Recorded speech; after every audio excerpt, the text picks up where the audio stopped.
Right, మరో breaking news చూస్తున్నాం. CM పదవిపై Janasena అధినేత పవన్ కళ్యాణ్ ఆసక్తికర వ్యాఖ్యలు చేశారు. సీఎం స్థానం పట్ల తాను ఏ రోజు విముఖత చూపలేదని పవన్ కళ్యాణ్ అన్నారు. సీఎం స్థానం పట్ల తాను సుముఖతతోనే ఉన్నట్టు ప్రకటించారు.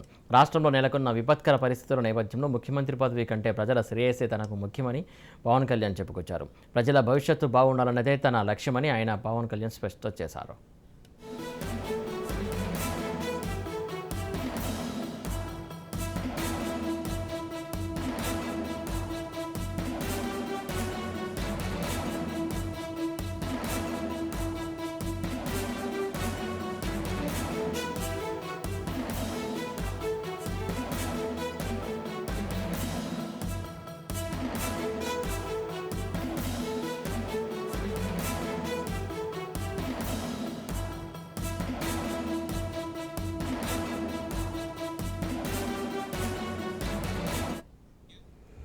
సీఎం పదవిపై జనసేన అధినేత పవన్ కళ్యాణ్ ఆసక్తికర వ్యాఖ్యలు చేశారు. సీఎం స్థానం పట్ల తాను ఏ రోజు విముఖత చూపలేదని పవన్ కళ్యాణ్ అన్నారు.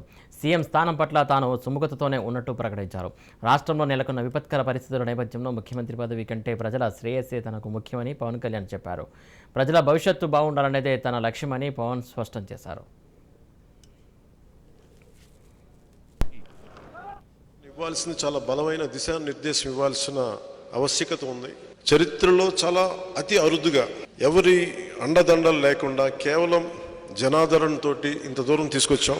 ఈ రోజున 150 మంది సభ్యులతో, క్రియాశీలక సభ్యులతో స్టార్ట్ అయిన పార్టీ ఈ రోజున 6.5 లక్షల మంది పైచిలకు సభ్యులు. అలాగే తెలంగాణలో కూడా దాదాపు 45,000 నుంచి 65,000 క్రియాశీలక సభ్యులు. అలాగే మనకి ఈరోజు ఆంధ్రప్రదేశ్లో 200 పైచిలకు రాష్ట్ర కార్యవర్గ సభ్యులు. ఇంత బలంగా ఎదుగుతూ ఉన్నాం. సో మనందరి బలాన్ని ఇన్ని కోట్ల మంది ప్రజలకి మనం ఒక దిశానిర్దేశం చేసేలాగా, వారి భవిష్యత్తుని బంగారుమయం చేసేలాగా మనందరం సమిష్టిగా కృషి చేద్దాం. ఇది పార్టీ నేను ఒక్కటి తీసుకునే నిర్ణయాలు కాదు, మీ అందరికీ తెలియజేసుకుంటుంది కూడా. నేను ప్రజల్లో ఉన్న భావాన్ని చాలా రిపోర్ట్స్ తెప్పించుకొని, అలాగే క్రియాశీలక సభ్యుల ఆలోచన విధానాన్ని ఏం చేస్తున్నారు, ఎందుకంటే గ్రౌండ్ స్థాయిలో, క్షేత్రస్థాయిలో మన కళ్ళు చెవులు క్రియాశీలక సభ్యులే కాబట్టి వారందరి అభిప్రాయాన్ని నేను ఎప్పటికప్పుడు తీసుకుంటూ ఉంటాను, రిపోర్టుల పరంగా తీసుకుంటూ ఉంటాను. సో వాటన్ని దృష్టిలో పెట్టుకొని ఈరోజు మనం తెలుగుదేశం పార్టీతోటి కలిసి వెళ్తా ఉన్నాం. ఈ వచ్చే ఎన్నికల్లో అందరూ సమిష్టిగా ఏ మాత్రం చిన్న ఇబ్బందులు ఉన్నా కానీ సరి చేసుకుంటూ ముందుకెళ్దాం. నాకైతే ఇబ్బందులు కనిపించట్లేదు. ఒకటి అరా మానవ సహజం కాబట్టి ఒకళ్ళు కనిపిస్తే దాన్ని మీరు పెద్ద మనసుతోటి అందరూ కూడా అందరం కలిసి వెళ్ళిపోయేలాగా దీన్ని ముందుకు తీసుకెళ్ళాలి.